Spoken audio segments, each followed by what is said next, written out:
అనగనగా ఒక అడవి. అడవిలో టార్టాయిస్ ఇంకా ర్యాబిట్ నడుచుకుంటూ వెళ్తుంటే, ర్యాబిట్ టార్టాయిస్‌ని వెక్కిరిస్తది. "నువ్వెంత స్లోగా వెళ్తున్నావు" అని అనంగానే, టార్టాయిస్‌కి కోపమొచ్చి అంటది, "నేనేం స్లోగా వెళ్ళను.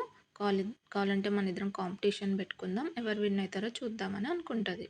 సరే అని ఛాలెంజ్‌కి రెడీ అయిపోతారు. ఇప్పుడు అడవిలో ఉన్న అన్ని యానిమల్స్ అనుకుంటాయి, ఇది చాలా ఇంట్రెస్టింగుంది. టార్టాయిస్ ఏమో స్లోగెళ్తది, ర్యాబిట్ ఏమో స్పీడ్‌గెళ్తది. మనం ఎట్లైనా చూడాలి అని అన్నీ అనుకుంటాయి. రేసింగ్ స్టార్ట్ అయిపోతది. టార్టాయిస్ ఇంకా ర్యాబిట్ ఇద్దరు స్టార్ట్ అయిపోతారు. అప్పుడు ర్యాబిట్ ఏమో స్పీడ్‌గా ఎళ్లి చూస్తది. అప్పుడు అనుకుంటది, టార్టాయిస్ ఇంకా చాలా స్లోగొస్తుంది. మనం ఇక్కడే కొంసేపు పడుకుందాము అనేసి నిద్రపోతదక్కడ.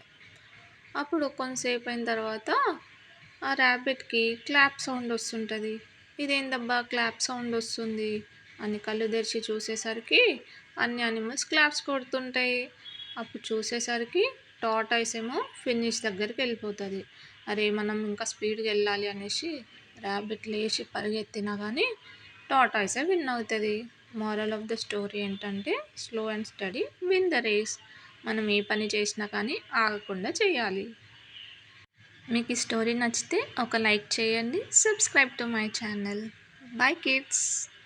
మీకు నెక్స్ట్ ఏం స్టోరీ కావాలో కమెంట్ బాక్స్‌లో పెట్టండి. స్టోరీ రెడీ అయిపోతుంది.